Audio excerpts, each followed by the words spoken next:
राम दोस्तों, मेरे YouTube के सभी दर्शकों को मेरा सादर प्रणाम। दोस्तों, आज मैं आपको तुलसी माता की अति सुंदर महिमा का बखान करने जा रही हूँ। सनातन धर्म के हर पूजा पाठ में तुलसी बहुत महत्वपूर्ण है। जीवन की हर परेशानी को दूर कर सकती है तुलसी। अगर कारोबार से जुड़ी कोई कानूनी बाधा आपको परेशान कर रही है या कोई विरोधी आपको तकलीफ दे रहा है, तो अपने कार्य क्षेत्र के नैऋत्य कोण में यानी साउथ वेस्ट के कोने में एक तुलसी का पौधा लगाएं और हर शुक्रवार को उसमें जल में कच्चा दूध मिलाकर चढ़ाइए और एक मंत्र पढ़िए। तुलसी हेम रूपा च रत्न रूपा च मंजिरीं भव मोक्ष प्रदातुभ्यम समर्पयामि हरिप्रियाम। तुलसी को हरिप्रिया भी कहते हैं। तुलसी भी माँ लक्ष्मी की तरह सुख वैभव देती है, इसमें तनिक भी संदेह नहीं है। भगवान श्री हरि विष्णु के सानिध्य में रहने के कारण तुलसी की यह महत्वता है कि वह किसी भी निर्धन को राजा बना सकती है और किसी भी महिला को अखंड सौभाग्यवती होने का आशीर्वाद दे सकती है।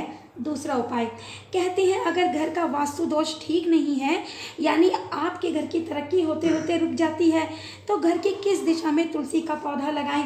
देखिए, वास्तु दोष का सीधा मतलब होता है कि आपकी व्यवस्था प्रकृति के विरुद्ध है, तब बनता है वास्तु दोष। और अगर आपकी व्यवस्था प्रकृति के अनुकूल है तो ये होता है उत्तम वास्तु। अगर घर में वास्तु दोष है, जैसे सही जगह पर बेडरूम नहीं है, सही जगह पर सीढ़ी नहीं है, सही जगह पर बाथरूम नहीं है और सही जगह पर किचन नहीं है, इससे घर का मुखिया हर समय परेशान रहता है, घर के सदस्य दुखी रहते हैं, हर काम बनते बनते बिगड़ जाते हैं, तो घर की किस दिशा में तुलसी का पौधा लगाएं। तो ऐसे में घर की उत्तर पश्चिम दिशा में तुलसी का पौधा आप लगा सकते हैं। ओम सुप्रभाय नमः मंत्र को जपते हुए रोज जल चढ़ाएं।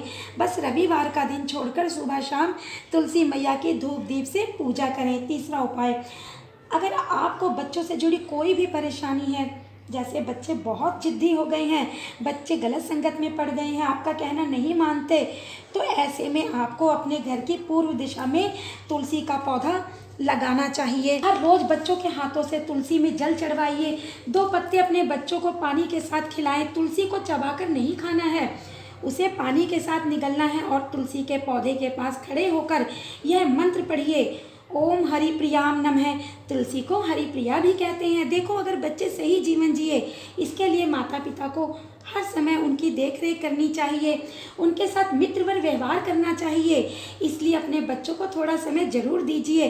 अभिभावकों को चाहिए कि बच्चों को उनकी उम्र के अनुसार जीवन के उतार चढ़ाव यानी माइनस प्लस की शिक्षा देनी चाहिए कि उन्हें जीवन में किन किन लोगों से अपना बचाव करके आगे बढ़ना है। माता पिता से बड़ा हितैषी बच्चों के लिए कोई नहीं हो सकता। चौथा उपाय, अगर आपके घर के अंदर परिवार के सदस्यों के बीच रोज झगड़ा होता है, छोटी छोटी बातों का बतंगड़ बन जाता है, यानी परिवार बिखर रहा है, तो घर की किस दिशा में तुलसी का पौधा लगाएं। आपको अपने घर के ईशान कोण में एक तुलसी का पौधा लगाना चाहिए और ओम सुभद्राय नमः इस मंत्र को जपते हुए तुलसी में जल चढ़ाएं। और घर की महिला को चाहिए कि वह सुबह शाम तुलसी के सामने घी का दिया जलाएं। 5वां उपाय, देखो अगर शादी के रिश्ते नहीं आते या शादी की बात पक्की होते होते बिगड़ जाती है, शादी में देर नहीं अंधेर हो रही है और बेटी की शादी हो चुकी है पर उसका वैवाहिक जीवन सुखी नहीं है, तो अपने घर के दक्षिण पूर्व दिशा में तुलसी का पौधा जरूर लगाएं और हर रोज तुलसी गायत्री मंत्र का जप करें।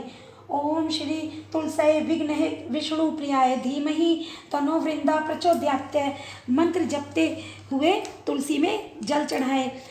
तुलसी गायत्री मंत्र को कम से कम 108 बार जरूर जपना चाहिए, नहीं तो 21 बार भी जप सकते हैं।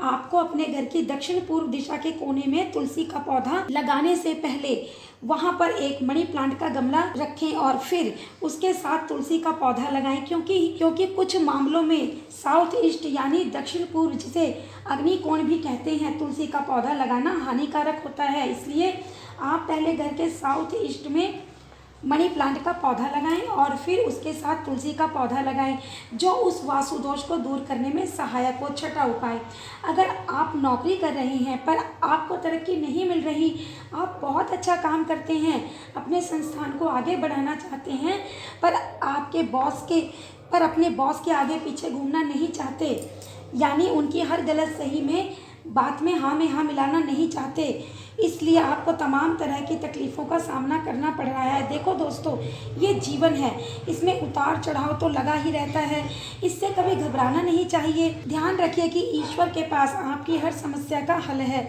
ऐसे में एक छोटा सा उपाय है जिससे आपका मनोबल मजबूत होगा।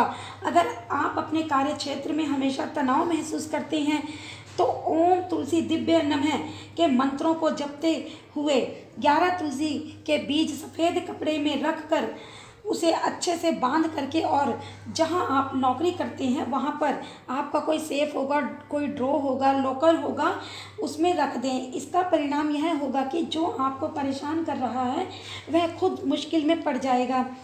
देखो, तुलसी तो ऐसी चीज़ है जो जन्म जन्मांतर के कष्टों को दूर करती है। अगर मरते हुए व्यक्ति के मुंह में मतलब वह जीवित है पर डॉक्टर ने कहा है वह घंटे 2 घंटे में मर जाएगा, तो हम उसके मुंह में तुलसी और गंगा जल डाल दें तो इसका मतलब तुलसी आवागमन के कष्ट से भी मुक्ति दिलाती है। तुलसी की यह ताकत कि वह आवागमन का जो चक्र है मनुष्य का 84 लाख योनियों में जो भटकने की शुरुआत है उससे भी तुलसी मुक्ति देती है। कितनी बड़ी बात है, यह कोई छोटी बात नहीं है। सारा जीवन निछावर कर देना चाहिए तुलसी पर। आप पूरे जीवन साधना करते हैं, तपस्या करते हैं, ध्यान करते हैं और वही एक तुलसी का पत्ता गंगा जल के साथ आपको ग्रहण करा दिया जाता है तो आपकी जन्म जन्मांतर की भवबाधा नष्ट हो जाती है। 10,000 गौदान करने के बराबर तुलसी के सेवन का फल मिलता है। जिन दंपतियों को संतान सुख नहीं है वो नित्य तुलसी नामाष्टक सुने। तुलसी नामाष्टक का पाठ करने से विवाह भी जल्दी हो जाता है, बिछड़े रिश्तेदार करीब आ जाते हैं और नए घर में तुलसी का पौधा, श्री हरि विष्णु की तस्वीर और जल से भरा हुआ कलश लेकर के प्रवेश करने से नए घर में सुख संपत्ति की कमी नहीं होती। नौकरी पाने के लिए, कारोबार बढ़ाने के लिए पीली रेशमी चुनरिया गुरुवार के दिन श्यामा तुलसी के पौधे में पीली चुनरी लपेटकर अपनी ऑफिस या दुकान में रखिए। इसका एक उपाय और है, श्यामा तुलसी के नीचे अगर कोई उगी हुई घास आपको मिल जाए तो उसे ऐसे उखाड़िए कि तुलसी को नुकसान ना पहुँचे और उसे पीले रेशमी कपड़े में रखकर अपनी तिजोरी में रख दीजिए। इसका परिणाम यह होगा कि आपके जीवन में कभी भी पैसों की कमी नहीं होगी और आपकी तिजोरी हमेशा धन से भरी रहेगी। जय सिया राम। दोस्तों, अगर आपको मेरा यह वीडियो पसंद आए तो मेरे चैनल को प्लीज़ सब्सक्राइब करना, लाइक करना। जय सिया राम। सिया राम, सिया राम, जय जय राम।